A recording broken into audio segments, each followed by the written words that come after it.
On paper, I was already dead, but they'd forgotten that paper can be burned.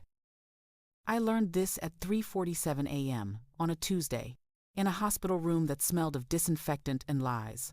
The machines beside my bed beeped in steady rhythm. I kept my eyes closed and my breath even. But I was awake. The curtain separating my bed from the hallway rustled. Two voices slipped through the gap. Familiar, intimate, careless.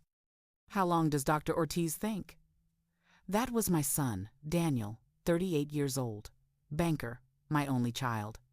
Another week, maybe 2. His wife, Erica. Voice smooth as magazine paper. Long enough to finish the paperwork, not long enough to complicate things. I didn't move. I knew when to stay silent, to observe, to let people believe I wasn't listening. The conservatorship filing goes through Friday, Daniel continued. His voice dropped lower. I had to strain to hear.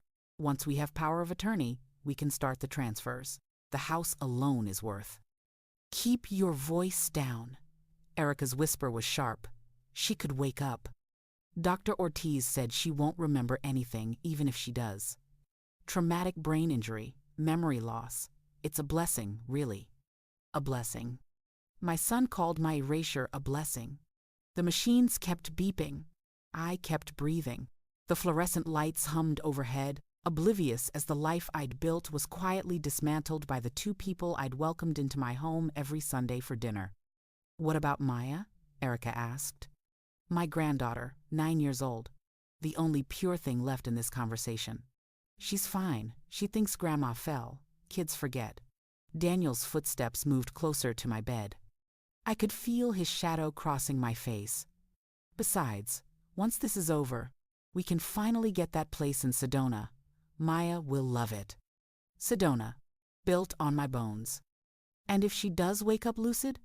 Erica's voice carried a edge of worry that almost sounded like caring. Almost. She won't make it. Daniel's voice was flat. Matter of fact, the voice he used when explaining interest rates to clients. Dr. Ortiz was clear. Even if she wakes up, the damage is extensive. 6 months, maybe a year. We're just preparing. Hey, we're already preparing to inherit me while I was still breathing. The curtain rustled again.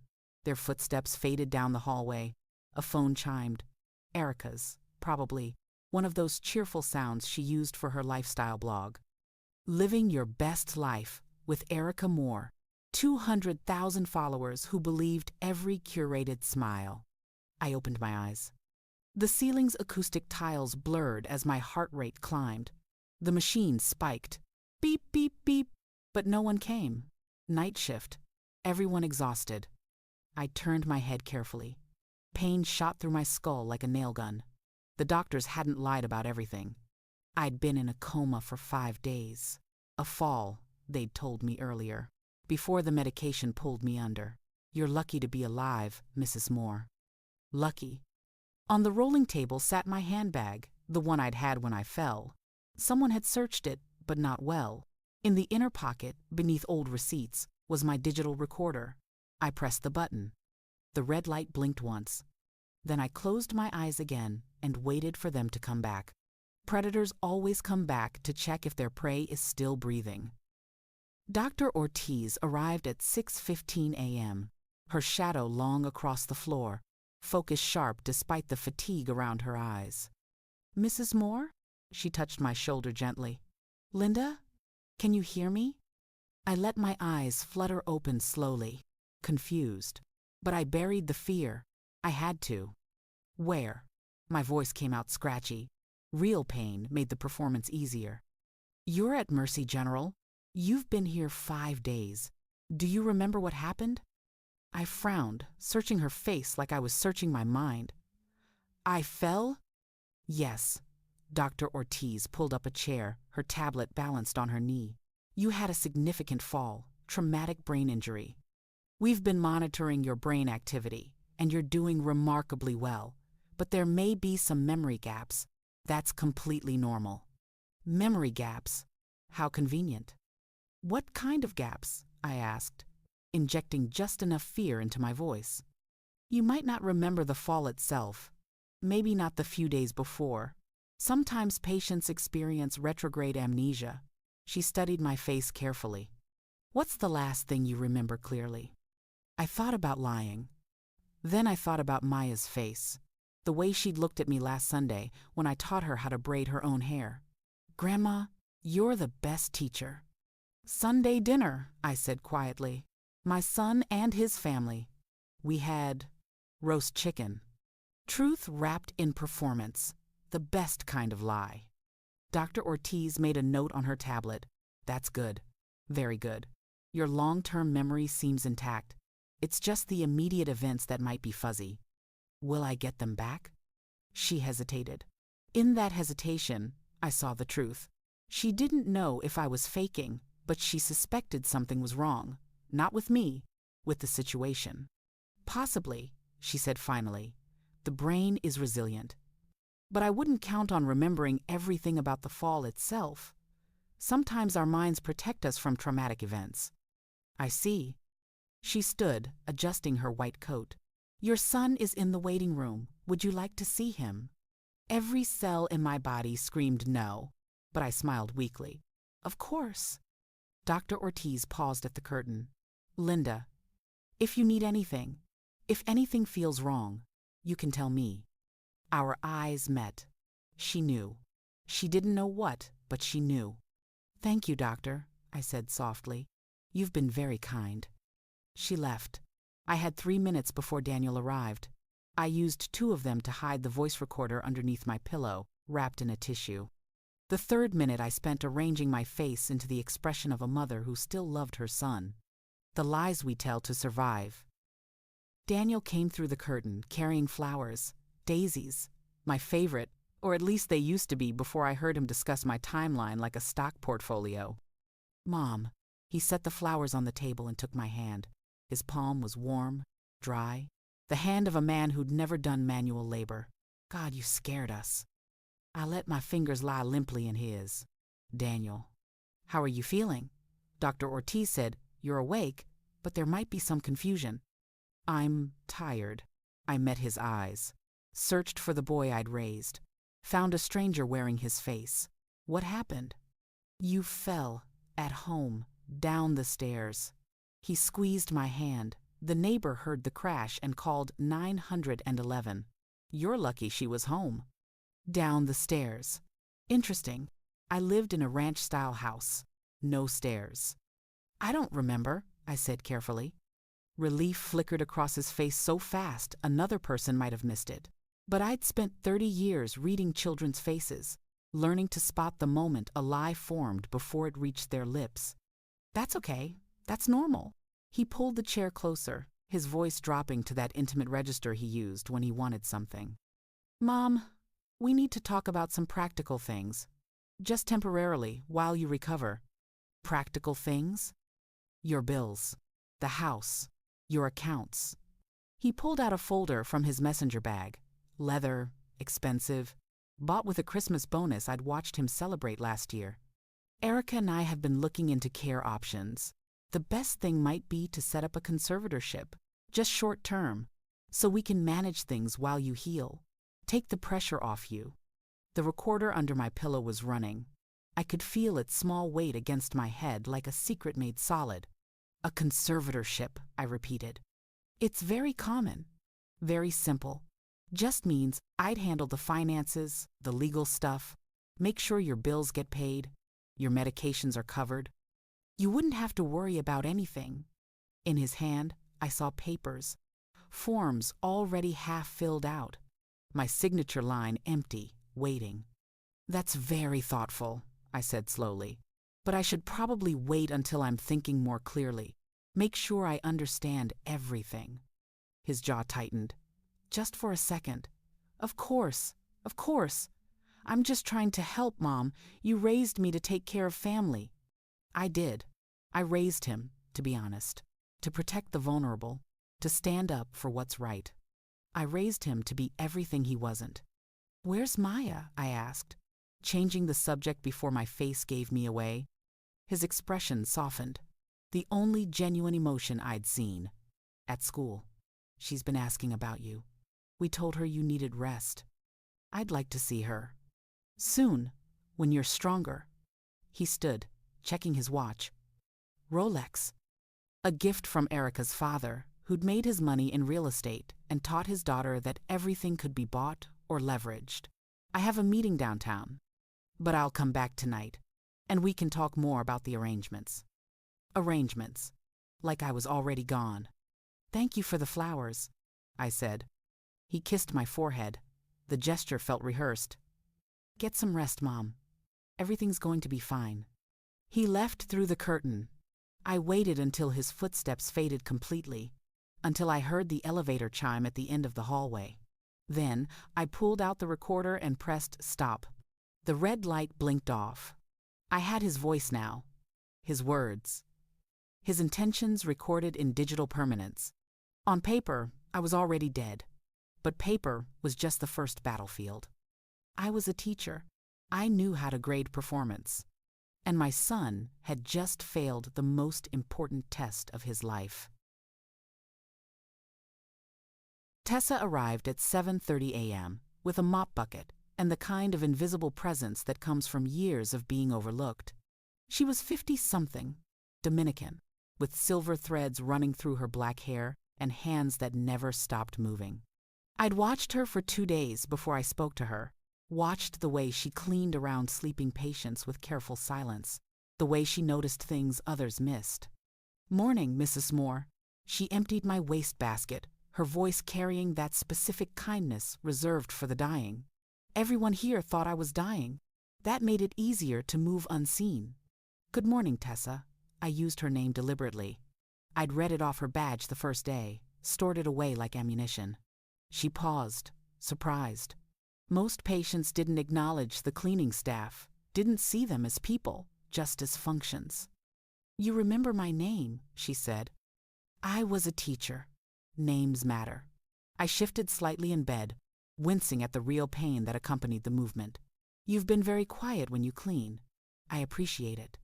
Something softened in her face. "My daughter's a teacher. 3rd grade. Queens."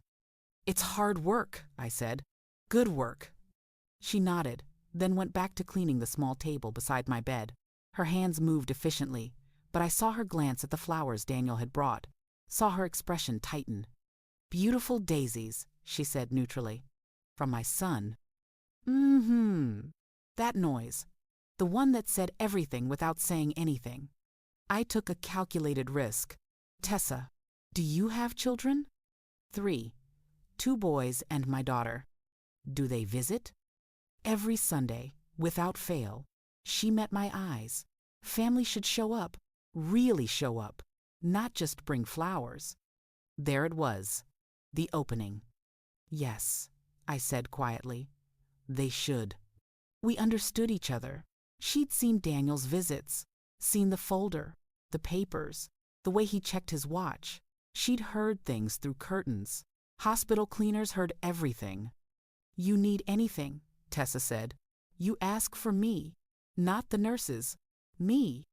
"Thank you," I said. "I will." She nodded once and moved to the next room. But as she passed my bed, she paused. "That recorder you got under your pillow, you might want to charge it. There's a USB port behind your bed. Right side." Then she was gone. My heart hammered against my ribs. She knew, and she was helping. I wasn't alone. Over the next 3 days, I built my case like I used to build lesson plans. Methodically, with attention to detail, always thinking 3 steps ahead. I kept a mental catalog. Physical evidence was too risky. Daniel or Erica might search my room again. But my mind was sharp. The doctors were wrong about that. Monday, 9:15 a.m. Erica visited with a tablet and a sympathetic smile. She showed me photos of Maya, talked about school events, then casually mentioned she'd helped organize my bills. "Just so nothing falls through the cracks, Linda." She'd called me Linda, not Mom, I noticed. She'd never called me Mom before the coma either, but now it felt intentional. A distancing. I was already less than family. Monday, 2:30 p.m. A lawyer arrived. Martin Chen, from Daniel's firm's legal department. Young, efficient, uncomfortable. He presented documents for a temporary medical power of attorney. I played confused. Asked him to explain terms I'd understood for 40 years. He grew frustrated, left the papers for me to review. I photographed them with the small digital camera doctor Ortiz had let me borrow for cognitive therapy. The forms had been filled out partially in Daniel's handwriting. My signature line was blank, but there was a witness signature already filled in. Dated for tomorrow. Tuesday, 11 a.m. Daniel came with Maya. My granddaughter ran to my bedside, her small hands gripping mine. "Grandma, you're awake!" Her joy was so pure it hurt. Behind her, Daniel watched with an expression I'd seen before, the one he wore when closing a deal he knew was wrong, but profitable. Maya chattered about school, about her friends, about the truth. "You always say we should tell the truth, Grandma, even when it's hard." I squeezed her hand. "Especially when it's hard, baby." Daniel cut the visit short. Said I needed rest. By the time Tessa slid the manila envelope across my hospital tray, the evidence fit into a single, terrible sentence.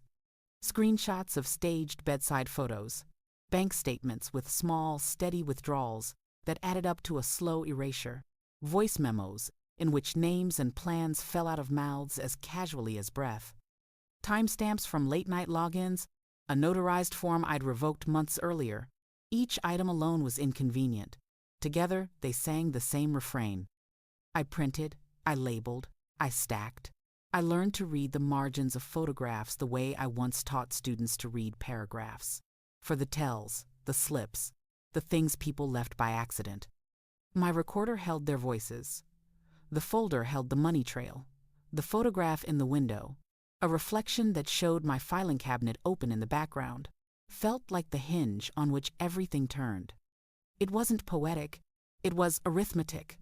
Motive plus access plus opportunity. Enough to make a prosecutor listen, enough to make a judge look twice. And when Tessa left that afternoon with the envelope, I no longer felt like someone waiting to be finished. I felt like someone gathering tools. Dr. Ortiz found me Friday morning, sitting up in bed, eating the terrible hospital oatmeal with steady hands. "You're looking stronger," she said, but her tone was careful. "I feel clearer," I replied. "My memory is coming back. Some of it." She sat down without being invited, closed the curtain. "Linda, I need to ask you something, and I need you to be honest with me." "All right. Do you remember how you fell?" I set down my spoon, looked at her directly. "No." "Do you remember the days before you fell?" "Some, not all." She pulled out her tablet, brought up a file. "Your admission paperwork says you fell downstairs, but according to your address, you live in a single-story ranch home. No stairs." The air between us changed, became charged. "That's correct," I said quietly. "The paramedics reported finding you at the bottom of your basement stairs." She showed me the report. "But your home inspector's report from 3 years ago shows your basement stairs have a locked door at the top, safety feature. You'd have to unlock it to access the stairs." I said nothing. Let her continue. "You had a subdural hematoma, traumatic brain injury, consistent with a fall, yes, but also consistent with," she paused, "other impacts." "Are you asking me if someone pushed me, doctor?" "I'm asking if you feel safe." The question hung between us. I could lie, could maintain the charade, could walk this path alone. Or I could trust someone who'd already proven she cared more about truth than convenience. "No," I said finally, "I don't." Dr. Ortiz closed her eyes briefly. When she opened them, they were hard. "Tell me what you need." "Time, mobility, and a witness." "You have all three." She stood, straightening her white coat. "I'm going to recommend your transfer to a rehabilitation facility. Better care, more therapy.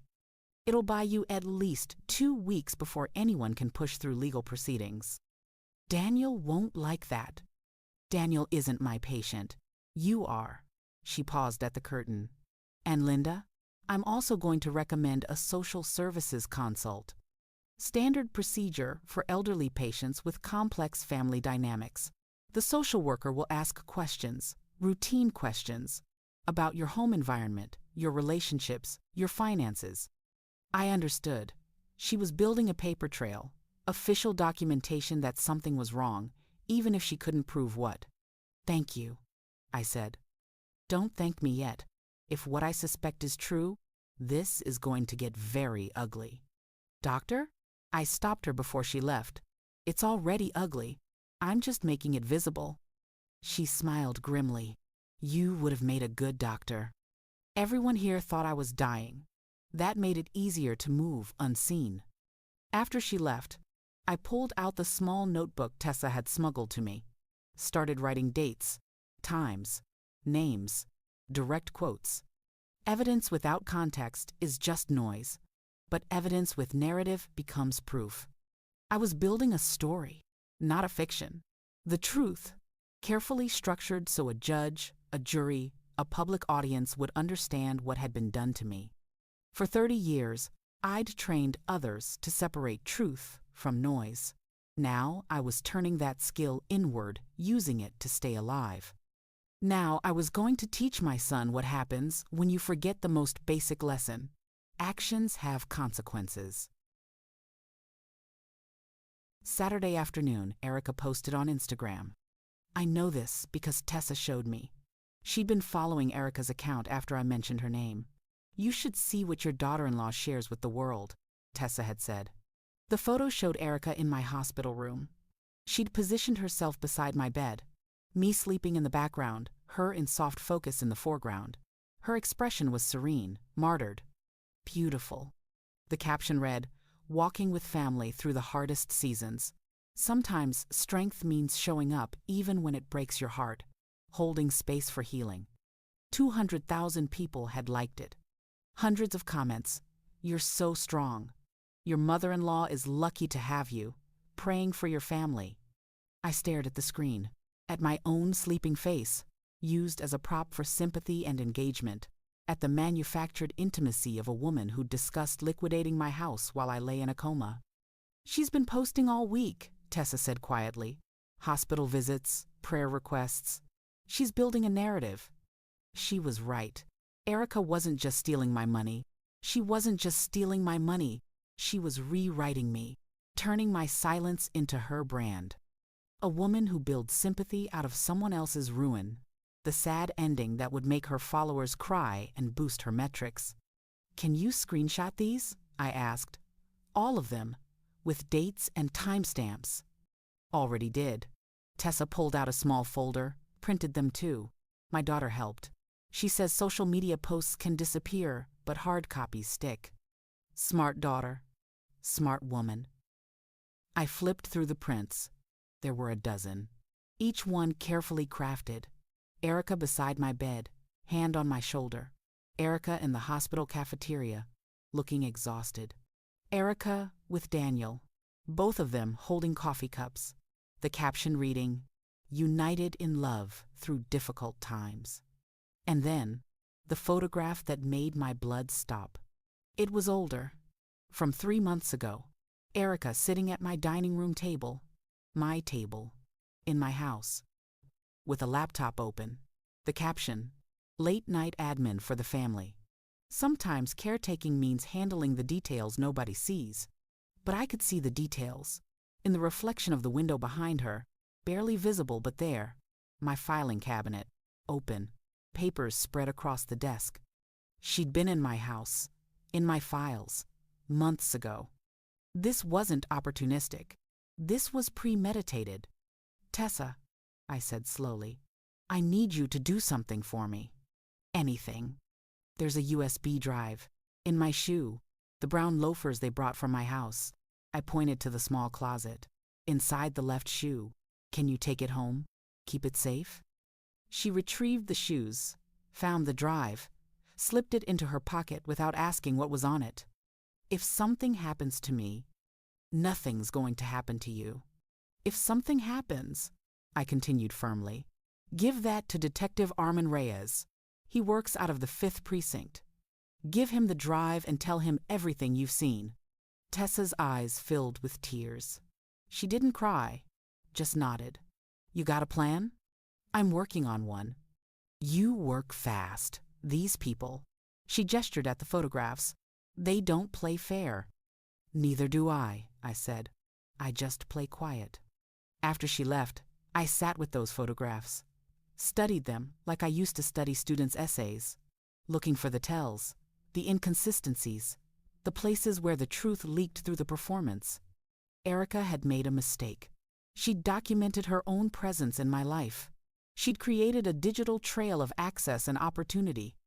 She'd built a public narrative that would crumble the moment I walked into a courtroom and contradicted it. She'd forgotten that social media is permanent, that screenshots are evidence, that 200,000 witnesses were watching her perform grief while she planned theft. I'd spent 30 years teaching teenagers that everything you put online lasts forever, that words matter, that you can't unsay what's been published. Erica was about to learn that lesson the hard way. Outside my window, the sun set over the city. Monday, Dr. Ortiz would transfer me to the rehabilitation facility. Tuesday, Daniel would try to accelerate the conservatorship filing. But by Wednesday, I'd be ready to move.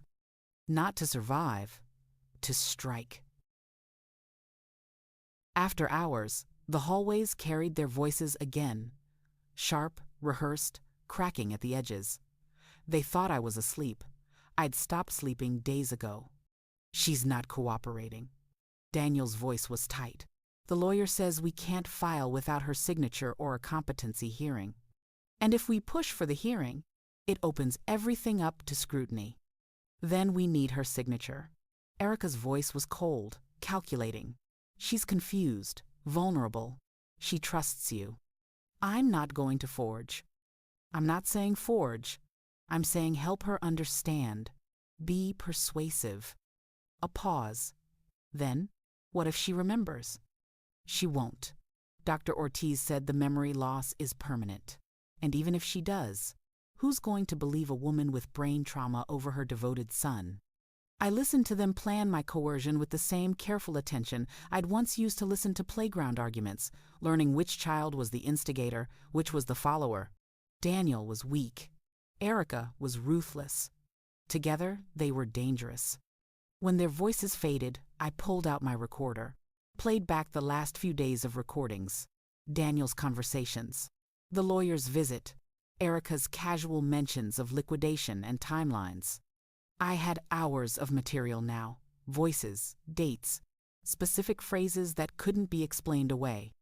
But audio alone wasn't enough.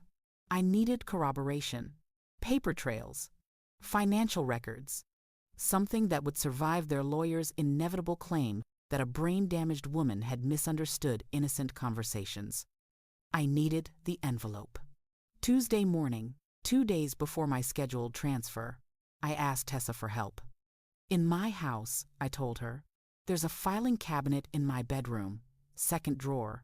There's a manila envelope labeled Financial Review 2024. Can you get it?" "How would I?" "Tell Daniel you're from the hospital, that I need personal items for the rehab facility. He'll let you in.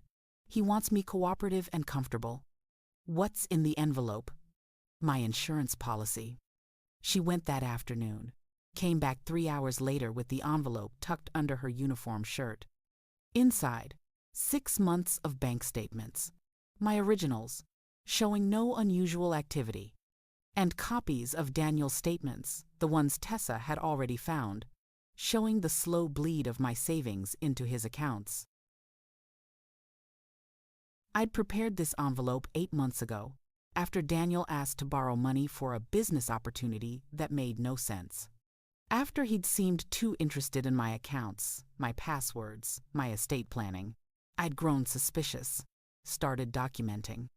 Then I'd fallen, or been pushed. The timeline was still fuzzy, but the envelope was clear, irrefutable. "What else you need?" Tessa asked. "A phone, not mine, a burner, and contact information for Detective Reyes." "The cop?" "Dr. Ortiz trusts him. Says he actually listens." Tessa pulled out her own phone, made a call. 15 minutes later, she handed me a number, scrawled on a piece of paper. "He's expecting your call," she said. I waited until midnight. Called from the burner phone, sitting in the bathroom with the water running to mask my voice. Reyes. "Detective, my name is Linda Moore. I'm a patient at Mercy General.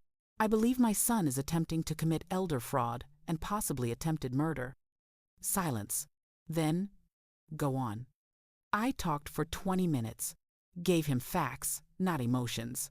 Dates, amounts, specific quotes from my recordings, the envelope contents, the Instagram posts, the forged signature on the witness line.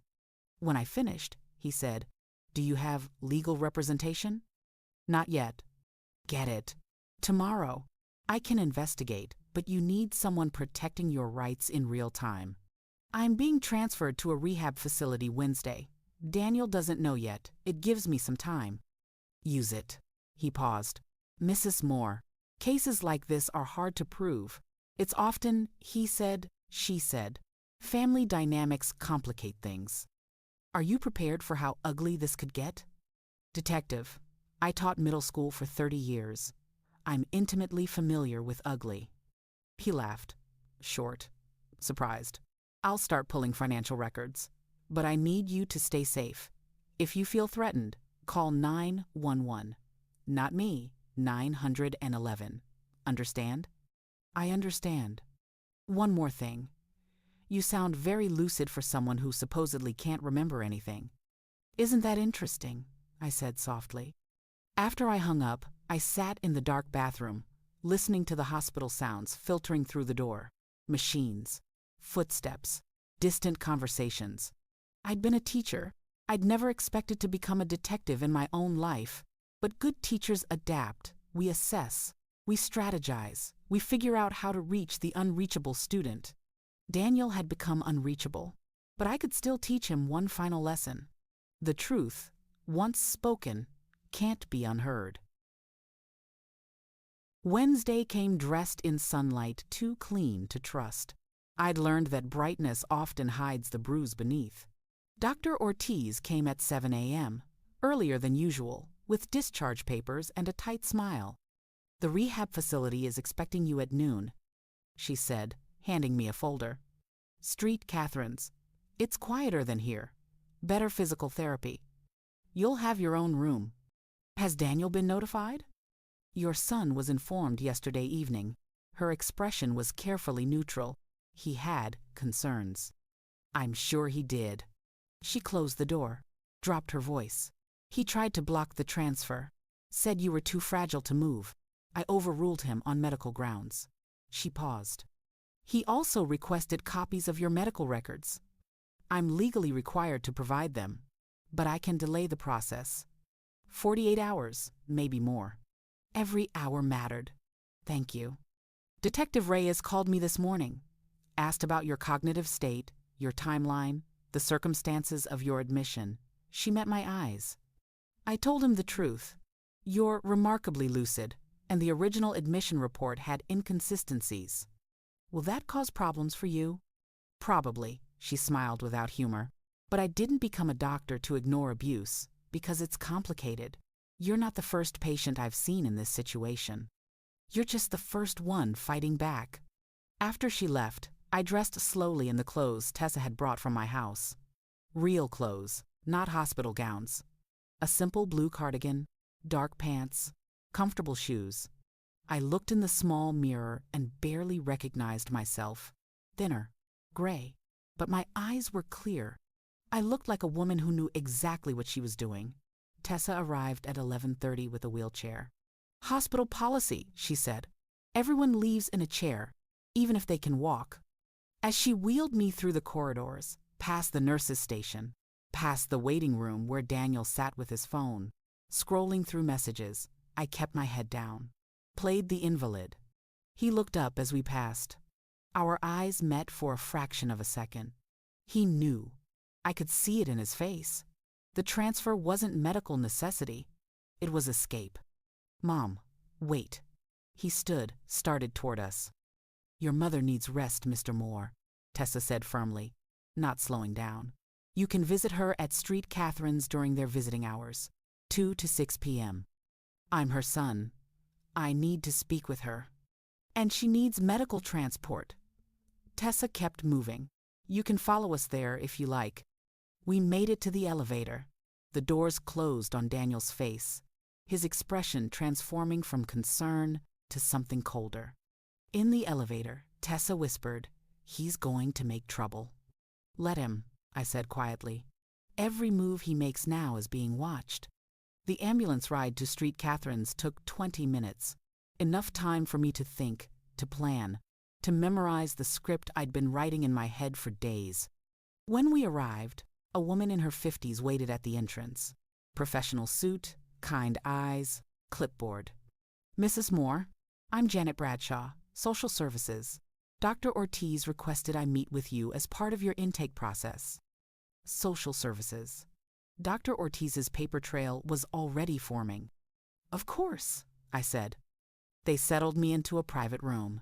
Small, clean, with a window overlooking a garden. Better than the hospital. Quieter. Safer.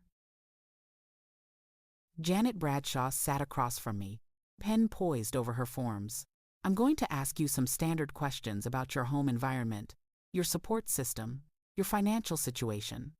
Everything is confidential unless there's evidence of abuse or exploitation. Do you understand?" "I understand." "Are you comfortable answering these questions without family present?" "Very comfortable." She asked about my living situation, my daily routine before the accident, my relationship with Daniel and Erica, my finances, my medical history. I answered truthfully, carefully. Gave her facts, not accusations. Let the pattern speak for itself. When she asked if I felt safe, I paused. Let the silence grow heavy. "Miss Bradshaw," I said finally, "if I told you I didn't feel safe, what would happen?" "I would be required to investigate, file a report. Depending on the circumstances, I might need to involve law enforcement or petition for emergency protective measures. And if I couldn't prove anything, if it was just my word, then we'd document your concerns and monitor the situation." She leaned forward slightly. "Mrs. Moore, if something is wrong, this is your chance to say it, on the record." I looked at her, saw genuine concern. Saw a woman who'd probably handled hundreds of cases like mine, who knew the statistics, who understood that elder abuse usually happened in families behind closed doors, perpetrated by the people who were supposed to love you most. "I need more time," I said, "before I make any statements. Is that acceptable?" She studied my face. "It is.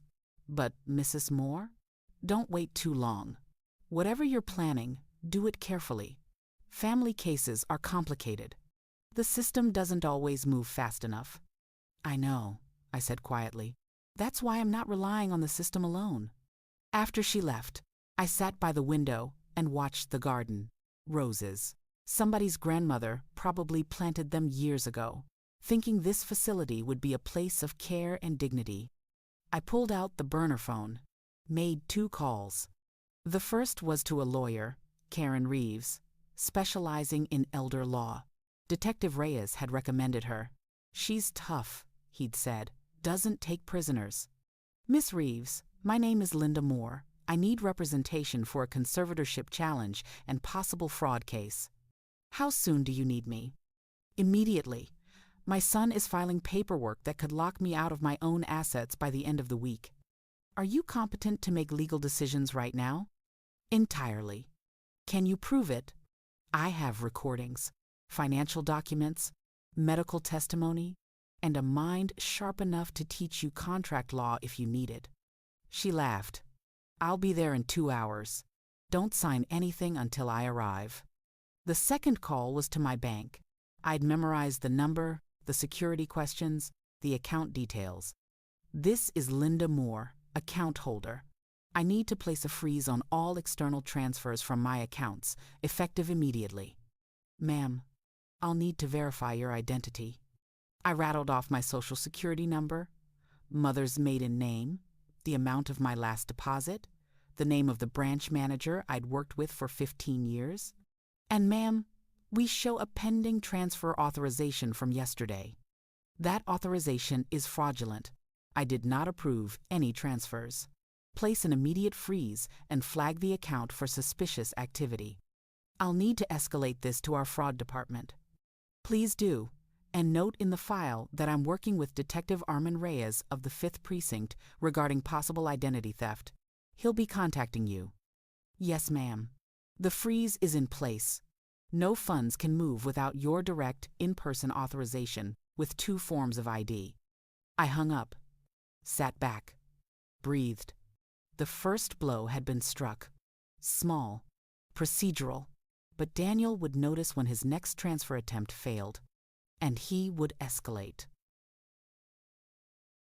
Daniel arrived at 2 p.m. sharp, visiting hours. Erica was with him, carrying a vase of fresh flowers and her phone. Mom. Daniel's smile was tight. Nice room. Better than the hospital. It's comfortable, I said carefully. Erica set the flowers on the windowsill, then positioned herself beside them. Casual, natural. Her phone angled just right to capture the soft afternoon light. She was recording, or preparing to photograph, building her narrative. We were worried when they transferred you so suddenly, Daniel said, sitting in the chair beside my bed. Dr. Ortiz didn't really explain why. She thought I needed more intensive rehabilitation. Did she? It wasn't a question. Mom, we need to talk about your care plan. Long term. This facility is expensive. Your insurance only covers 30 days. I'm aware. So we need to think about next steps. Where you'll go when you're discharged. What level of care you'll need. He pulled out his folder again. Always the folder. Erica and I have been researching assisted living facilities. I'm going home, I said quietly. Silence. Erica's phone dipped slightly. Mom, I don't think that's realistic. You had a serious injury. You need supervision. I need my own space. You're being stubborn. His voice carried an edge now. We're trying to help you. Are you? I met his eyes. Is that what you've been doing? Helping? His jaw tightened. What's that supposed to mean? It means I've had time to think. To remember some things. Erica set down her phone. Slowly. Linda, you've been through trauma. Sometimes our minds create false memories when we're confused. I'm not confused. I kept my voice level, even. I called my bank this morning, placed a freeze on my accounts, all of them. Daniel went very still. You did what? I secured my assets. Standard procedure when someone has been hospitalized. I should have done it immediately, but I was recovering. Mom, that's going to create problems. I'll handle them, with my lawyer. Silence. The word landed heavier than any accusation. Daniel stood abruptly. This is ridiculous. I'm trying to take care of you, and you're treating me like a criminal. I'm treating you like a son who's been making financial decisions without my consent. Because you weren't capable of making them yourself. There it was. The crack in the facade. Wasn't I? I tilted my head. Or did you just hope I wouldn't be? Erica grabbed Daniel's arm. We should go. Let your mother rest. She's clearly agitated. I'm not agitated. I'm awake. I looked at Erica. I saw your Instagram posts. The photos of me sleeping. The captions about your sacrifice. Very moving. 200,000 people believed you. Her face went pale. Those posts were about supporting family through hard times. Those posts were about building sympathy while you planned to liquidate my home. I kept my voice soft, reasonable. You forgot something, Erica. Social media is permanent. Screenshots are evidence, and every photo you posted shows you had access to my medical condition, my location, my vulnerability. A prosecutor would call that opportunity. Are you threatening us? Daniel's voice was dangerous now, the polite mask fully gone. I'm informing you. There's a difference. I met his eyes. You taught me something, Daniel. You taught me that the people you trust most can hurt you worst. It's a valuable lesson. You're making a huge mistake. No, I made a mistake. I trusted you. Now I'm correcting it. He stared at me. I watched him recalculate, reassess, watched him realize that the vulnerable, confused mother he'd been planning around no longer existed. "We're leaving," he said finally. "But this conversation isn't over." "Yes," I said quietly. "It is." They left without the flowers. Erica forgot her phone on the windowsill in her hurry to escape. I picked it up, opened the camera roll. She'd taken 6 photos of me during the visit, close-ups of my face, looking tired, confused, frail. Captions already drafted. "Mom isn't herself today. The injury has changed her. Praying for clarity." She'd planned to weaponize my confrontation, turn it into evidence of my incapacity. I deleted the photos, all of them. Then I deleted the drafts. Then I texted Tessa, "Can your daughter help me create an Instagram account? 2 can play at documentation." Karen Reeves arrived at 4:30 p.m., carrying a leather briefcase and the expression of a woman who'd won more fights than she'd lost. She was my age, maybe older, with steel-gray hair cut sharp and eyes that missed nothing. "Mrs. Moore," she shook my hand firmly. "You sounded lucid on the phone. You look even more so in person. Good. That makes my job easier." She sat, opened her briefcase, pulled out a legal pad. "Tell me everything. From the beginning. Don't editorialize. Just facts."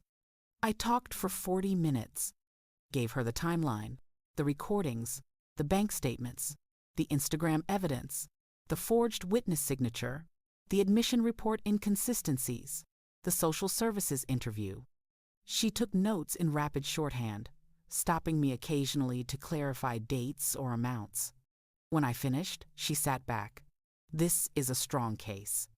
Attempted conservatorship fraud, possible financial exploitation, potentially elder abuse depending on how you got that head injury." She tapped her pen. "But it's going to get ugly. Family cases always do. Your son will claim he was acting in your best interest. His wife will cry on social media. Their lawyer will paint you as confused, vindictive, maybe senile. I'm prepared for that. Are you prepared for your granddaughter to be in the middle of it?" That stopped me. Maya, 9 years old, who loved her father and loved me, and wouldn't understand why her family was tearing itself apart. "What's the alternative?" I asked quietly. "Let them steal everything? Teach Maya that theft is acceptable if you're family?" "No." Karen's expression softened slightly. "You teach her that standing up for yourself matters. Even when it's hard, especially when it's hard." She leaned forward. "But we do it smart. We don't just win. We make it so clear, so documented, so public that there's no ambiguity. So Maya, when she's older, can look back and see exactly what happened. That's how you protect her." "How do we do that?" She smiled, sharp. "We go on offense. Tomorrow, I file an emergency motion to block the conservatorship petition. We present your medical records, doctor. Ortiz's testimony about your cognitive state, the bank freeze as evidence of your capacity to make financial decisions. We force them to prove you're incompetent, which they can't because you're not. That's defensive. That's foundation. Then we go offensive." She pulled out another document. "We go on offense," she said. "Freeze their money, expose their lies, and make the truth impossible to ignore. Will that stop them? It'll slow them. Force them to lawyer up, spend money, defend themselves. Meanwhile, we build the case for civil litigation, financial exploitation, attempted fraud, maybe emotional distress." She paused. "And if Detective Reyes finds criminal evidence, we cooperate fully with the DA's office. How long will this take? Months, maybe a year, maybe longer if they fight." I thought about that. A year of legal battles, of family destroyed, of Maya caught in the middle. Then I thought about the alternative. Silent, erased, my life reduced to storage and goodwill, while they built a house in Sedona on the ashes of my dignity. "Do it," I said. All of it. Karen nodded. Began drafting documents on her laptop right there in my room. After an hour, she had me sign 7 different forms, retainer agreements, court filings, authorization for records requests. One more thing, she said as she packed up. You need to be visible, public. Show the world you're competent, active, engaged. Go to therapy. Participate in activities here. Document your recovery. Create your own narrative. I'm not social media savvy. You don't need to be. You just need to be alive and present. Let your son and his wife bury themselves with their own words. You just be you. After she left, I sat with that advice. Be you. I'd spent a week pretending to be damaged, playing the victim, hiding my strength. Maybe it was time to stop hiding. I pulled out the burner phone, called Tessa. You said your daughter could help me with Instagram? She's here with me now. Want to talk to her? A young voice came on the line. Mrs. Moore, this is Carmen. Mom says you need help fighting back. I need help telling my story. Stories are power, Carmen said.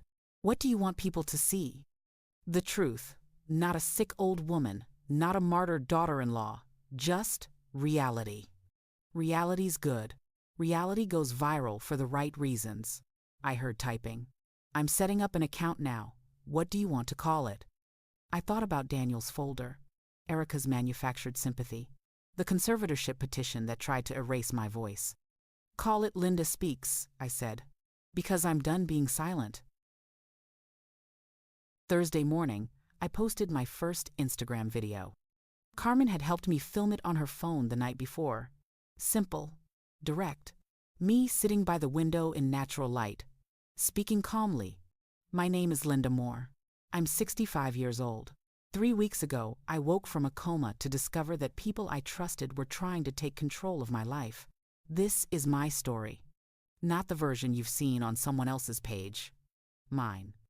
I didn't mention Daniel or Erica by name. Didn't have to. Carmen had tagged Erica's account in the post. Within an hour, I had 500 followers. Within 3 hours, 2,000. By noon, someone had screenshot my video and posted it to Twitter with the caption, "This woman is fighting back against family trying to steal her life." Thread. By evening, I had 10,000 followers and 3 news outlets in my DMs asking for interviews.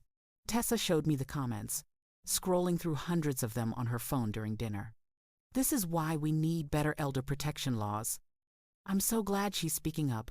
My grandmother went through this. Anyone else notice at Living Your Best Life Erica hasn't posted in 24 hours? Granny said, not today. Carmen called at 8 p.m.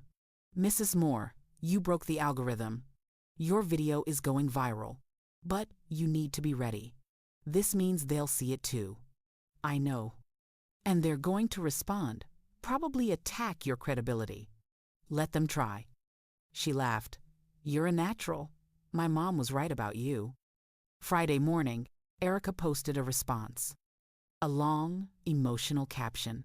No photo this time, just text. I'm heartbroken to address this publicly, but I feel I must respond to recent allegations. My mother-in-law is suffering from traumatic brain injury. Her doctors have confirmed memory loss and cognitive impairment. What you're seeing online is a woman who's unwell, being manipulated by people who don't have her best interests at heart. My husband and I have only ever tried to help her, to protect her, to ensure she gets the care she needs. It's devastating to be accused of the opposite. Please pray for our family. And please remember that social media doesn't show the whole story. The comments on her post were split, half supportive, half skeptical. But then Karen Reeves released a statement. Mrs. Linda Moore is represented by my firm. She has been evaluated by multiple medical professionals and found fully competent to make legal and financial decisions. Any suggestions otherwise are false and potentially defamatory. Mrs. Moore welcomes a formal competency evaluation and has already requested one through the court system. She has nothing to hide. That statement got picked up by local news. Widow fights back against family's alleged financial exploitation. Elder abuse case goes viral as woman documents legal battle. Social media showdown. Two sides of a family conflict. By Friday afternoon, Detective Reyes called. "Mrs. Moore, you've made yourself very visible." Was that a mistake? Strategically? No. You've created public accountability. Makes it harder for them to maneuver quietly. He paused. But it also makes you a target. Are you safe at that facility? I have security. Visitors are logged. I'm fine. Good, because I have news. The bank flagged 7 unauthorized transfers from your accounts over the past 6 months. Total amount, $43,000. All went to accounts controlled by your son. I've referred this to the DA's office for criminal investigation. 43,000, more than I'd known about. Will they prosecute?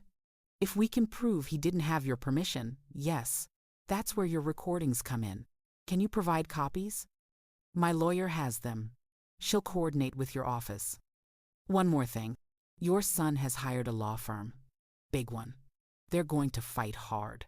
They'll try to paint this as a misunderstanding, an overreaction, a sick woman lashing out. Let them paint. I'll bring the receipts. He laughed. You've been talking to someone young. My ally's daughter. She's teaching me to speak internet. Good, keep speaking. But Mrs. Moore, watch your back. People do desperate things when they're cornered. After he hung up, I stood by the window, watched the garden. The roses were blooming despite the autumn chill. My phone buzzed. A text from an unknown number. You're going to regret this. I was trying to help you. Now you'll see what happens when you reject family. Daniel. I screenshotted it, sent it to Karen and Detective Reyes, added it to my evidence folder. Then I texted back, I raised you better than threats. I taught you consequences. Class is in session. He didn't respond. But an hour later, I received a court filing notification. Daniel was countersuing, claiming I was mentally unfit, that my recent social media behavior proved cognitive decline, that I was being manipulated by outsiders with financial motives. He was requesting an emergency competency hearing and asking the court to appoint an independent conservator. Karen called immediately. They're accelerating. This is panic. Can they win? Not if you show up to that hearing exactly as you are now, sharp, articulate, documented. We'll have Dr. Ortiz testify. We'll have your social worker's assessment. We'll have your bank manager confirm that you placed the freeze yourself with full understanding. When is the hearing? Judge scheduled it for next Wednesday, 9 days. Can you be ready? I looked at my reflection in the window. Gray hair, thin frame, but eyes clear and fierce. I've been preparing my whole life for this, I said. I taught persuasive writing for 30 years. Time to show my work.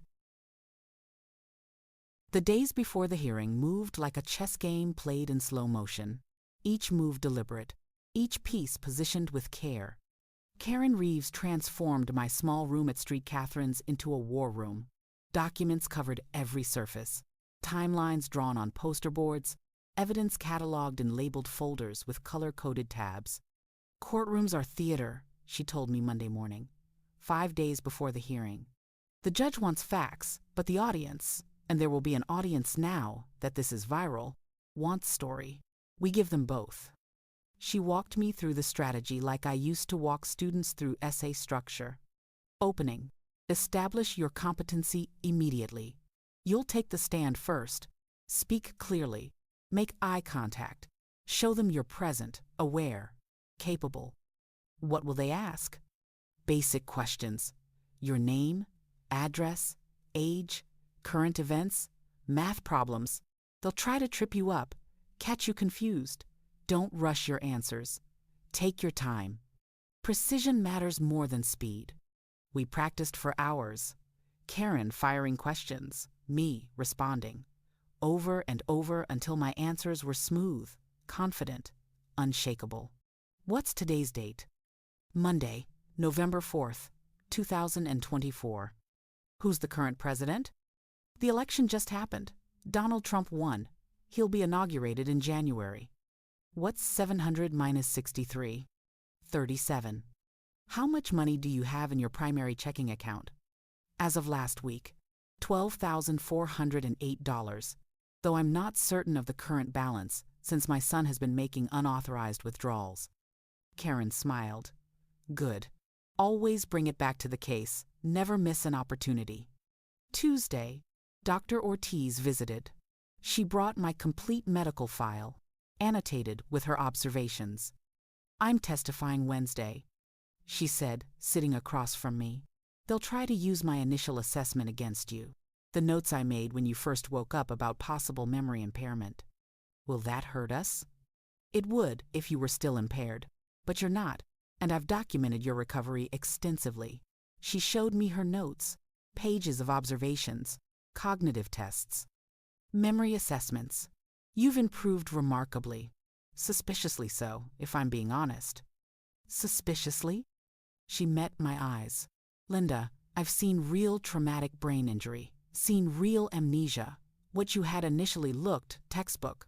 What you have now looks like someone who was never impaired in the first place. I held her gaze, said nothing. I'm not asking you to confirm anything, she continued quietly. I'm telling you that your cognitive function is intact, has been intact, and my testimony will reflect that. But their lawyers are going to ask if you could have been faking, malingering, playing possum. What will you say? That medically, I can only speak to what I observe, and what I observe is a woman with full capacity to make her own decisions.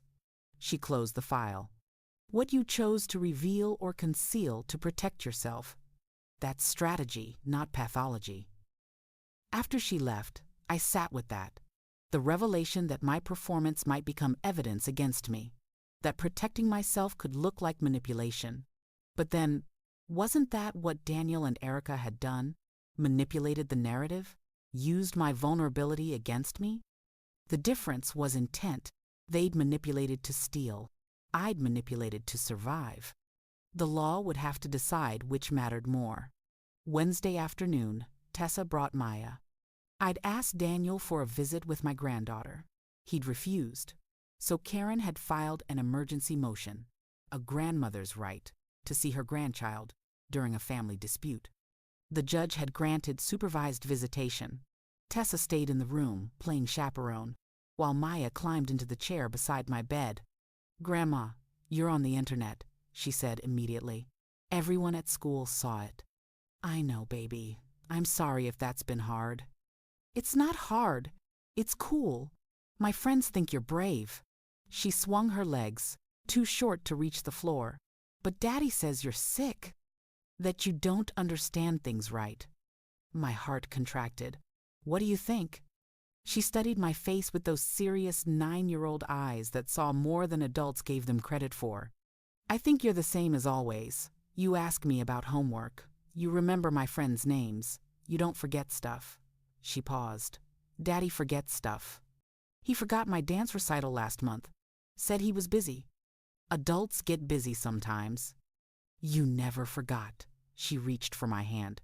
You came to everything. Even when you were tired. Even when it was raining. You said showing up is how you tell people they matter. Tears burned behind my eyes. I blinked them back. That's right. So, if you showed up for me, I can show up for you. She squeezed my hand. Daddy said I can't come to court, but Miss Karen says maybe I can. She says judges like hearing from kids sometimes, about what they know is true. I looked at Tessa. She nodded slightly. Karen had prepped Maya carefully, legally, ensuring the child understood she could tell the truth without fear. Maya, if you come to court, a lawyer might ask you questions about me, about our family. Would that be scary? A little. But you always say being brave means doing things even when you're scared. I'd said that, in this very room, weeks ago, teaching her to dive off the pool edge during swim lessons. If they ask you questions, you just tell the truth. Exactly what you remember. Don't try to help me or help Daddy. Just say what's real. Like you taught me. Like I taught you. She hugged me before she left. Whispered against my shoulder. You're my truth, Grandma. The same words I'd imagined for the ending of the story. But hearing them now, real, from her small voice, it nearly broke me. After they left, I allowed myself 5 minutes to cry. Then I washed my face, straightened my shoulders, and went back to preparing. Friday, Detective Reyes came with updates. The DA is officially investigating. Your recordings gave us probable cause. We've executed search warrants on your son's financial records, his computer, his phone. He sat heavily in the visitor's chair. Mrs. Moore, this is bigger than we thought. How much bigger? The $43,000 we found initially? That's just what went through obvious channels. We found offshore account transfers, cryptocurrency purchases, shell company formations. Your son wasn't planning to steal your money. He'd already been stealing it for over a year. The room tilted. How much? Total? We're estimating close to $200,000, maybe more. We're still tracing everything. $200,000. Years of careful saving. My late husband's life insurance. My pension. The money I'd planned to leave to Maya's education. Gone. Can you recover it? Some. Maybe most, if we move fast, and he hasn't liquidated everything. But Mrs. Moore, at these numbers, we're talking serious felony charges, grand theft, elder abuse, financial exploitation. Your son is looking at prison time. Prison. Daniel. My son. The boy I'd taught to ride a bike, to read, to tie his shoes. The man who'd systematically robbed me while I slept. What about Erica? She's complicit. We have emails between them discussing the transfers, planning the conservatorship. She's facing charges too. He leaned forward. This is going to explode.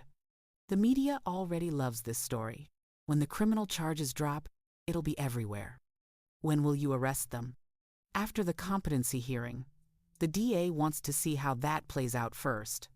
If the judge rules you're incompetent, it complicates the criminal case, makes it harder to prove you didn't consent to the transfers. But if you're ruled competent, which you will be, then we move immediately. So Wednesday is everything. Wednesday is everything, he confirmed. Saturday and Sunday blurred together. More preparation, more practice. Karen brought in a jury consultant who watched me speak, analyzed my body language, coached me on how to appear confident without seeming aggressive, competent without seeming cold. You're a teacher, the consultant said. Use that. Teachers are trusted, maternal, but authoritative. Speak like you're explaining something to a student who wants to learn. Sunday evening, Carmen came with Tessa. She'd been managing my Instagram account, posting daily updates, simple content, me doing physical therapy, reading, writing, living. You're at 50,000 followers now, she told me, and the hearing is going to be live streamed. The court approved it because of the public interest. Live streamed? Courtroom cameras. Legal proceedings are public record, and since you've already made this public, the judge ruled in favor of transparency. She showed me the comments on my latest post. Thousands of them. People are invested. They want to see justice happen. That's pressure on the judge to get it right. Or pressure to perform. Same thing, sometimes. She smiled. Just be yourself. That's all you need to be. Monday night, I couldn't sleep. I sat by the window in the dark, watching the garden shadows. Tomorrow would determine everything. My freedom, my assets, my future, Maya's understanding of right and wrong. I thought about Daniel as a child, the time he broke a neighbor's window playing baseball and I'd made him work all summer to pay for it. Actions have consequences. I told him, owning your mistakes is how you grow. Had I failed him somehow? Taught him the wrong lessons? Or had he simply chosen not to learn? I would never know. But I knew this. I couldn't save him from himself. Could only show him that the principles I'd taught still mattered, that truth still had weight. That mothers could be strong enough to let their sons face consequences. At midnight, I pulled out my notebook, wrote one final letter. Daniel, tomorrow I will sit in a courtroom and prove my capacity to make my own decisions. I wish this weren't necessary. I wish you had chosen differently. I wish I could protect you from what's coming. But I raised you to understand that actions have consequences, that stealing is wrong, that family doesn't mean ownership. I hope someday you'll understand why I'm doing this. Not for revenge, for principle, for Maya, for the woman I've been for 65 years and refuse to stop being now. I loved you enough to teach you right from wrong. Now I love you enough to hold you accountable. Mom, I folded it, sealed it, gave it to Karen to deliver after the hearing. Some lessons can only be learned the hard way. Wednesday morning arrived cold and bright.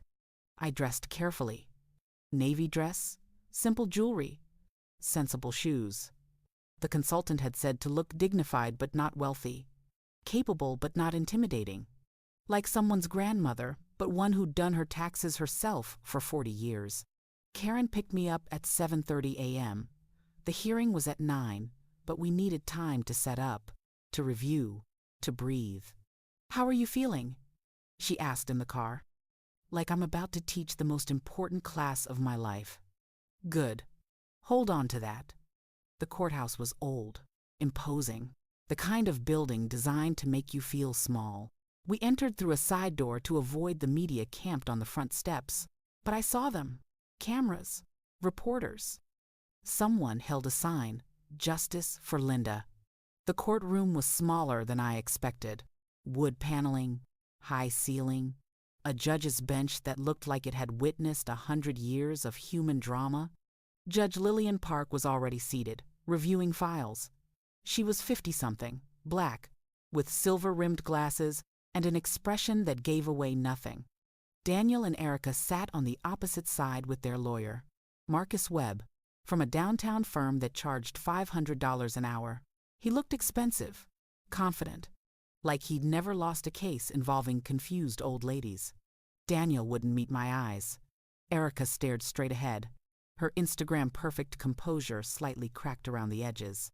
The gallery was full. Reporters, court watchers. Tessa sitting in the back row with Carmen, Dr. Ortiz, Detective Reyes in plain clothes.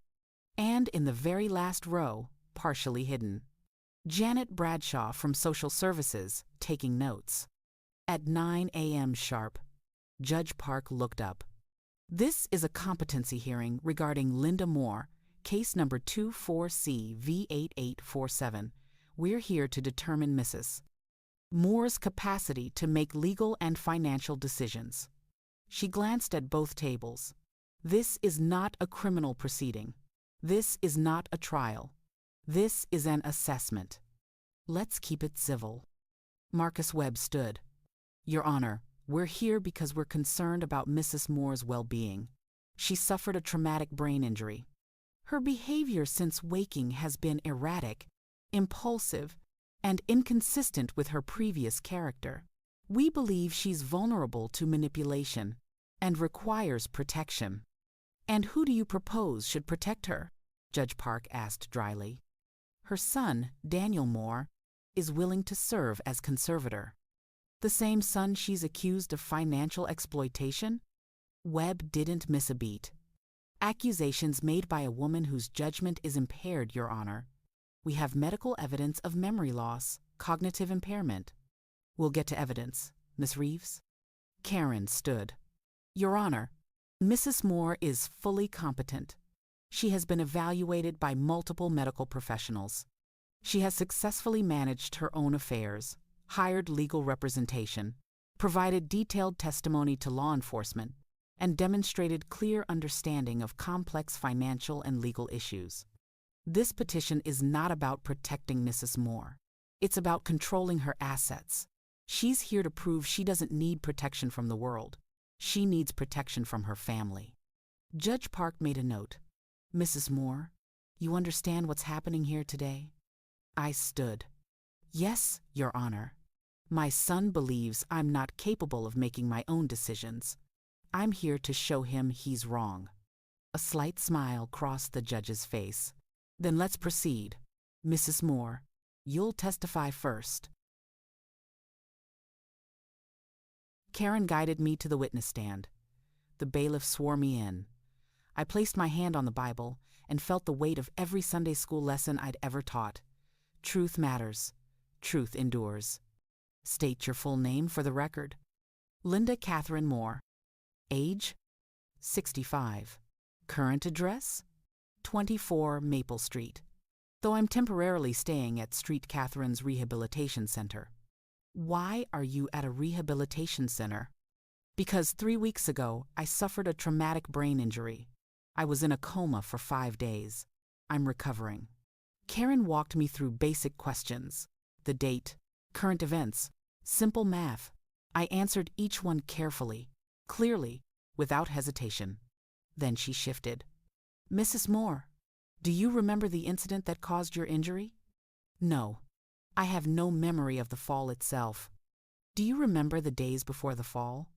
Some, not all, but my memory has been improving daily. Do you remember your relationship with your son before the incident? I paused. This was the moment, the turn from simple competency to the real issue. I remember that I loved him, that I trusted him, that I gave him financial power of attorney 2 years ago because he was good with money and I was getting older. I met Judge Park's eyes. I remember that I revoked that power of attorney 8 months ago because I discovered irregular transfers from my accounts. Murmurs in the gallery.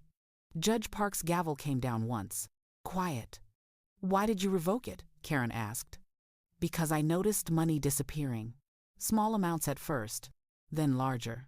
When I asked Daniel about it, he said there must be banking errors. But I'd been managing my own finances for 40 years. I knew what banking errors looked like. This wasn't error. This was theft.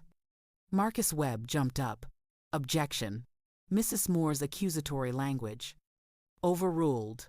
She's answering the question. Judge Park leaned forward. Mrs. Moore, you said you revoked the power of attorney 8 months ago. Do you have documentation? Yes, Your Honor. My lawyer has filed it with the court. Notarized document, dated March 15, 2024, explicitly revoking all previous financial authorizations. Karen handed copies to the judge and to Webb. He studied it, his confident expression flickering. Mrs. Moore, Karen continued, when you woke from your coma, what did you overhear? Objection, Webb said immediately. Hearsay. It's not hearsay if she's testifying to what she directly heard, Judge Park said. Overruled. Answer the question, Mrs. Moore. I took a breath. I heard my son and his wife discussing my assets. They said I wouldn't make it. They talked about transferring money, liquidating my house, getting conservatorship before I could complicate things. They said my brain injury was a blessing. The courtroom went silent. Did they know you were awake? Karen asked. No. They thought I was unconscious, or too impaired to understand. But you understood. I understood that the people I trusted were planning to erase me. What did you do? I recorded them. I had a small digital voice recorder in my hospital bag. I turned it on and let it run. Do you have those recordings? Yes. Multiple conversations. All time-stamped. All clear. Karen nodded to the bailiff. He set up a laptop. Your Honor, I'd like to play Exhibit A, audio recording from Mrs. Moore's hospital room, dated October 18th, 3:47 a.m. Judge Park nodded.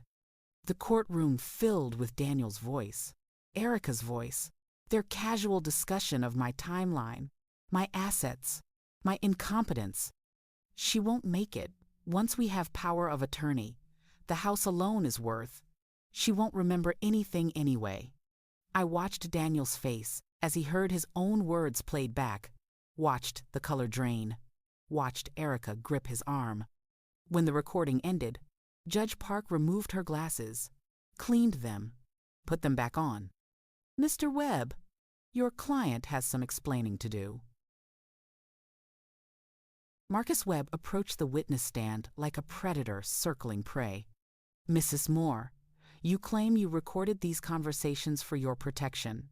But isn't it true that you were pretending to be more impaired than you actually were? I was protecting myself. By lying? By observing. by staying silent while others revealed their intentions. So you admit you were deceptive? Karen stood. Your Honor, Mrs. Moore's strategic silence isn't evidence of incompetence. It's evidence of intelligence. Sustained. Move on, Mr. Webb. He changed tactics. Mrs. Moore, you've started a social media account, posted videos, gained thousands of followers. Does that seem like the behavior of someone who's recovering from traumatic brain injury? It seems like the behavior of someone fighting for her life. Or someone seeking attention, fame, perhaps revenge against a son who was only trying to help? I met his eyes. If Daniel was trying to help, why did he hide it? Why didn't he ask me directly? Why did $200,000 disappear from my accounts without my knowledge or consent? You're assuming those transfers were unauthorized. I know they were. I never authorized them. I revoked his access. He did it anyway. Mrs. Moore, isn't it possible you're confused? That you did authorize them but don't remember due to your injury? No. How can you be certain? Because I kept records. Because I documented everything. Because I'm a teacher and teachers document. I leaned forward slightly. Mr. Webb, you're trying to paint me as confused, unreliable, but I've answered every question clearly. I've provided specific dates, amounts, details. If I were as impaired as you claim, could I do that? He didn't answer. Couldn't. Mrs. Moore, he tried again, you're estranged from your son. Isn't this really about punishing him? Using the legal system to wage a family dispute? This is about stopping theft. If a stranger had stolen $200,000 from me, would you call prosecution a family dispute? Your son is not a stranger.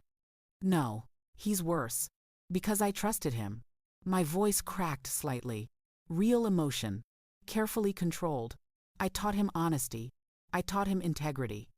I taught him that family means protecting each other, not preying on each other. He learned everything I taught him. Then he chose to ignore it. Silence in the courtroom. No further questions, Webb said quietly. Judge Park looked at Karen. Redirect? Just one question, Your Honor, Karen approached. Mrs. Moore, if this court grants you full control of your assets and decision-making, what will you do? I thought about that. About the house, the accounts, the future. I'll live my life, simply, safely. I'll make sure Maya's education fund is protected. I'll donate some to the schools I taught at, the hospital that saved my life. I'll live in my own home for as long as I'm able, and I'll teach my granddaughter that standing up for yourself matters, even when it costs you everything. Thank you. No further questions. Judge Park made notes.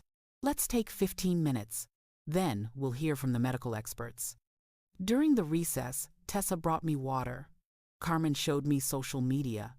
The hearing was trending nationally. Thousands of comments, most supportive. This woman is a warrior.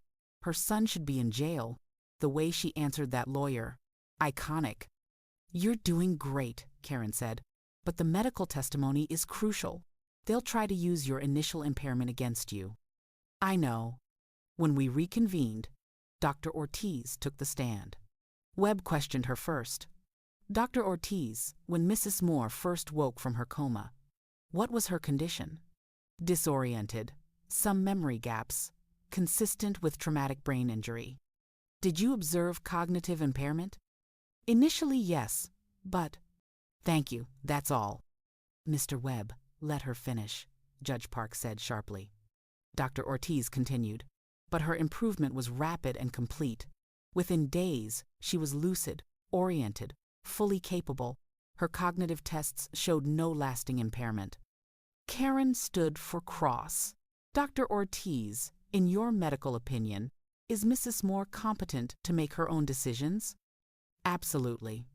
Could she have been faking impairment initially? Medically, I can't prove that. But I can say this. Her recovery trajectory was unusual. Most patients with her level of injury take weeks or months to reach her current level of function. She did it in days. That suggests either remarkable recovery or, she paused, remarkable survival instinct. Thank you, doctor. Next came Janet Bradshaw from Social Services. She testified about her interview with me, my clear understanding of my situation, my specific concerns about financial exploitation. In your professional opinion, Karen asked, does Mrs. Moore require a conservator? No. She's one of the most lucid, self-aware individuals I've interviewed. What she requires is legal protection from those exploiting her vulnerability. The final witness was Maya. Karen had prepared her carefully, ensured she understood she could tell the truth without fear. The judge questioned her gently. Maya, do you understand why you're here? To tell what I know about Grandma. And what do you know? That she's smart, that she remembers everything, that she taught me to tell the truth, even when it's hard. Maya looked at Daniel. Daddy said, Grandma is sick and doesn't understand things, but she understands. She always understands. What makes you say that? Because she asks me about my homework, about my friends. She knows what grade I'm in, what I'm learning. She remembers my dance recital that Daddy forgot. Her voice was clear, certain. Grandma isn't sick. Grandma is Grandma. Judge Park smiled slightly. Thank you, Maya. You can step down. After Maya left, the judge turned to both tables. I've heard enough. We'll reconvene Friday for my ruling. 2 more days of waiting, of uncertainty, of wondering if truth would be enough. Friday morning felt different, heavier, like the air before a thunderstorm. The courtroom was packed again. More media, more spectators. The live stream had been viewed over 1 million times. Everyone wanted to see how this ended. Judge Park entered at 9 a.m. sharp. No preamble, no delay. I've reviewed all testimony and evidence. This case is unusual in several respects. She looked at Daniel. Mr. Moore, you filed this petition claiming your mother was incompetent. You presented medical records showing initial impairment. You argued she needed protection. Daniel nodded, hopeful. But the evidence shows something else entirely. Your mother is remarkably competent. She has demonstrated clear understanding of complex legal and financial matters. She has hired representation, filed motions, managed her own affairs with precision. She has testified clearly and credibly. Multiple medical professionals have confirmed her capacity. She pulled out a document. More troubling is the evidence of financial exploitation, the recordings, the unauthorized transfers, the revoked power of attorney that you apparently ignored. Mr. Moore, this court finds that you are not a suitable conservator. In fact, you are exactly the person your mother needs protection from. Daniel's lawyer started to stand. Judge Park held up her hand. I'm not finished. This court finds Linda Moore fully competent to make her own legal and financial decisions. The petition for conservatorship is denied. Furthermore, I'm issuing a restraining order preventing Daniel Moore and Erica Moore from accessing, attempting to access, or making any decisions regarding Linda Moore's finances. Violation of this order will result in contempt charges. She looked at me. Mrs. Moore, you are free to manage your own affairs. I'm also ordering a full forensic audit of your accounts at your son's expense. Any funds found to have been transferred without authorization shall be returned immediately. Karen squeezed my hand under the table. Finally, Judge Park continued, her voice hardening, I'm referring this case to the district attorney's office for criminal investigation. The evidence presented suggests grand theft, elder abuse, and fraud. Those are serious felonies. Mr. Moore, I strongly suggest you retain criminal counsel. The gavel came down. This hearing is adjourned. The courtroom erupted. Reporters shouting questions. Camera flashes. Tessa crying in the back row. Carmen filming on her phone. I sat very still. Let the noise wash over me. I'd won, completely, publicly, irrevocably. Daniel stood slowly, turned to look at me. His face was pale, shocked, like he'd been struck. For a moment, I saw the boy I'd raised. Confused, scared, lost. Then Erica grabbed his arm, whispered something sharp, and pulled him toward the exit. They pushed through the media crowd, refusing to comment, faces down. Karen was talking to reporters. Dr. Ortiz hugged me. Detective Reyes shook my hand, told me the DA would be in touch. But I felt strangely empty. This was justice. This was truth. This was everything I'd fought for. So why did it feel like losing? That afternoon, Detective Reyes called. "Mrs. Moore, the DA is filing charges. Your son and daughter-in-law will be arrested Monday morning. I wanted you to hear it from me first." "What are the charges?" "Multiple counts of grand theft, elder abuse, attempted fraud, forgery." He paused. "Your son is looking at 5 to 10 years if convicted. His wife, 3 to 7. Prison. My son in prison." "Thank you for telling me." "Mrs. Moore, are you all right?" "I don't know," I said honestly. "I got what I wanted. Why doesn't it feel better?" "Because he's still your son. Justice doesn't erase that." After I hung up, I sat by the window, watched the garden. The roses were dying now, autumn taking them, but their roots were still alive. They'd come back in spring. Maya visited that evening. Daniel had called, asked if she wanted to see me, trying to maintain normalcy before the arrest, or maybe trying to use her as a bridge. I didn't know.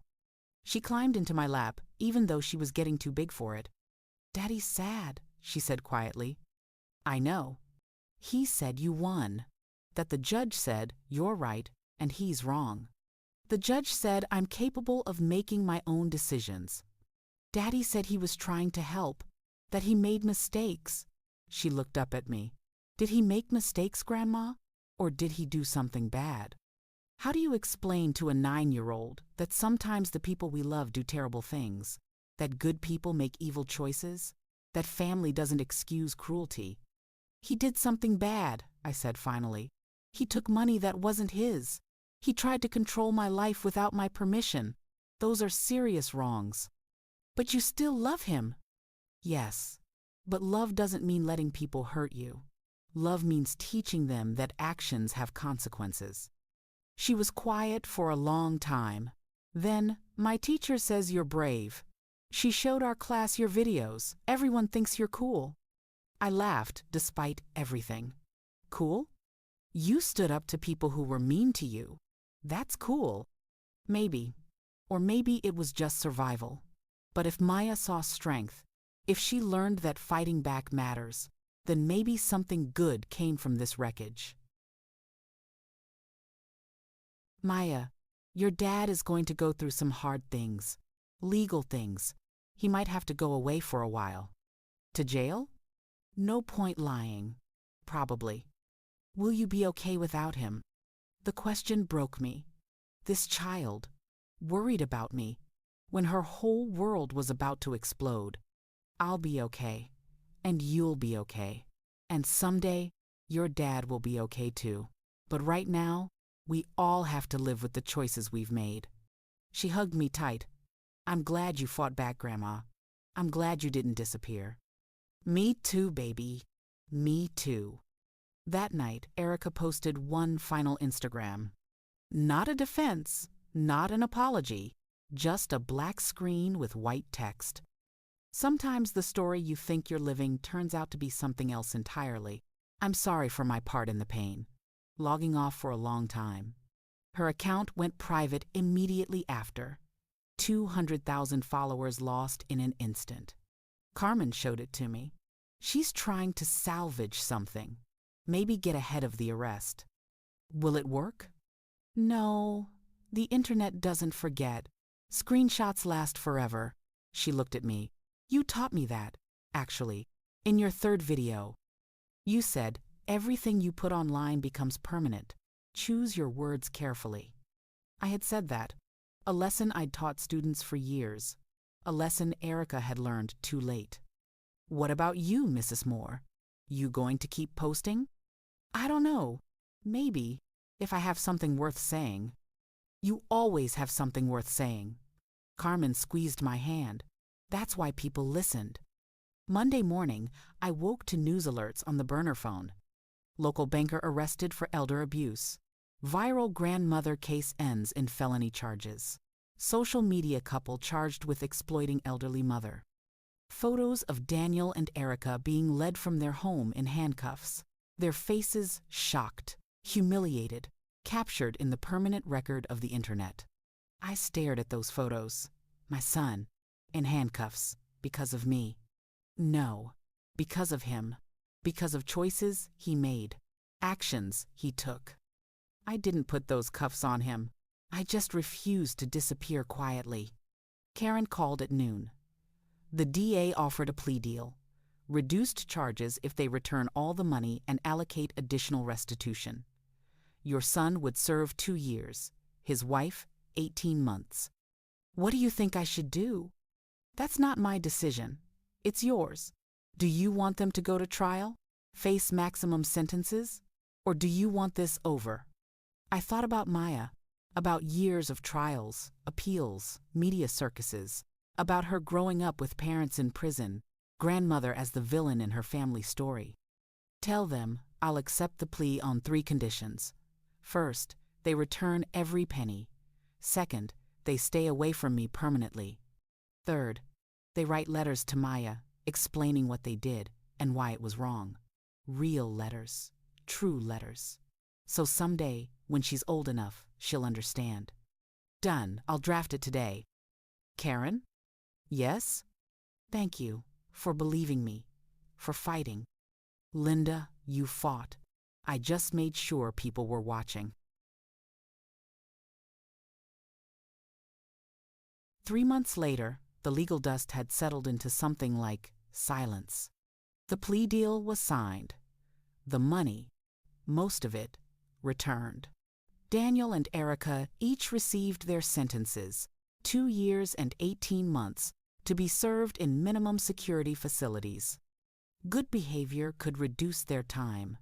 Maya stayed with Erica's parents during the transition. They were kind people, horrified by what their daughter had done. They brought Maya to visit me every Sunday.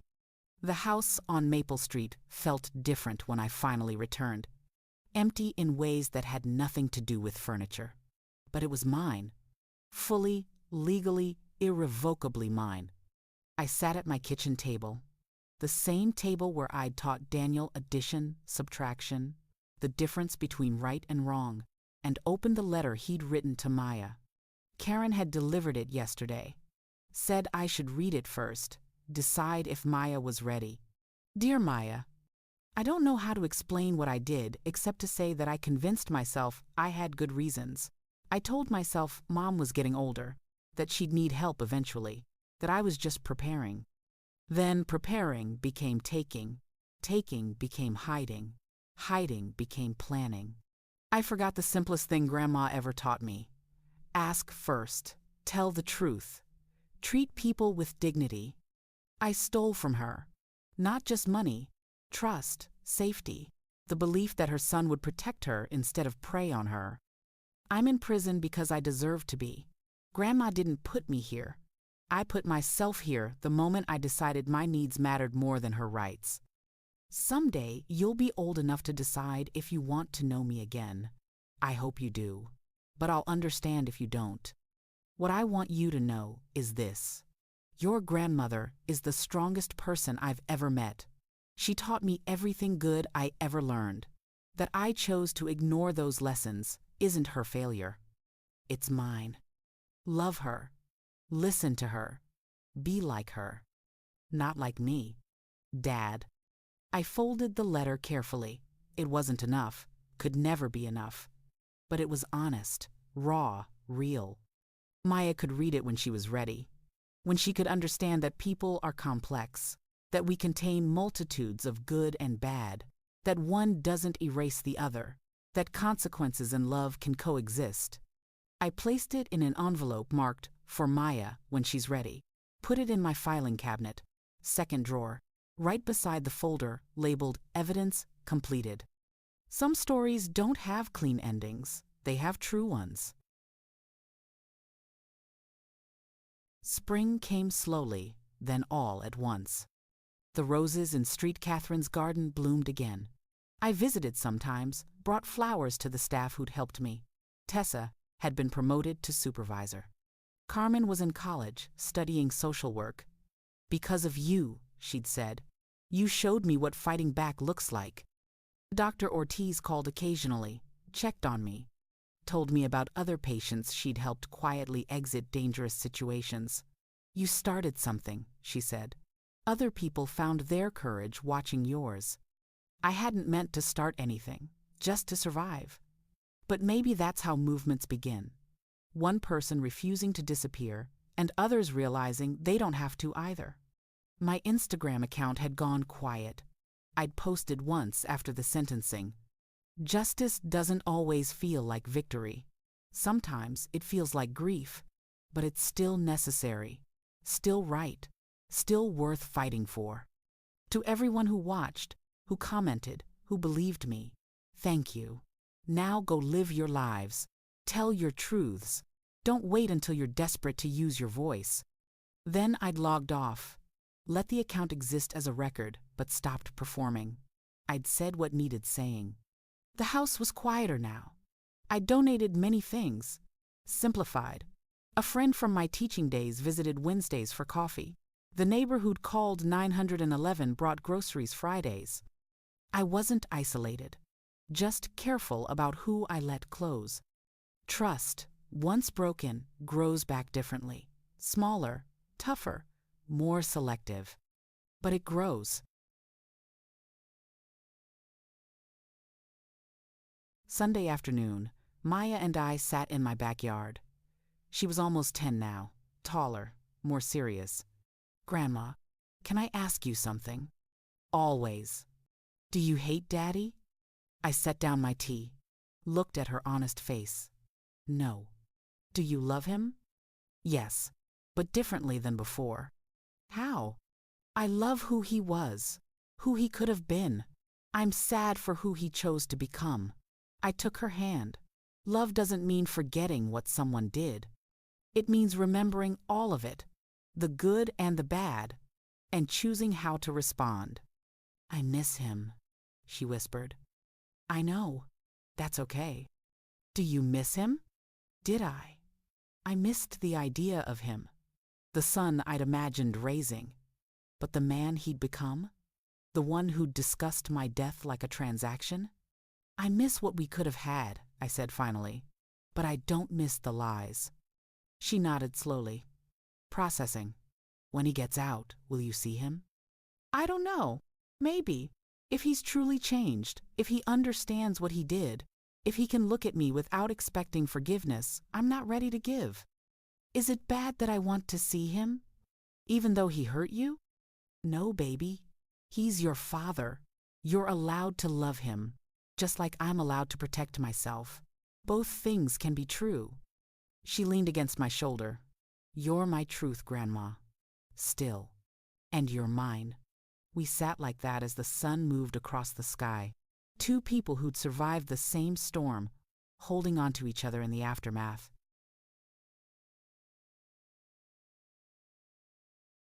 6 months after the sentencing, the local community college called.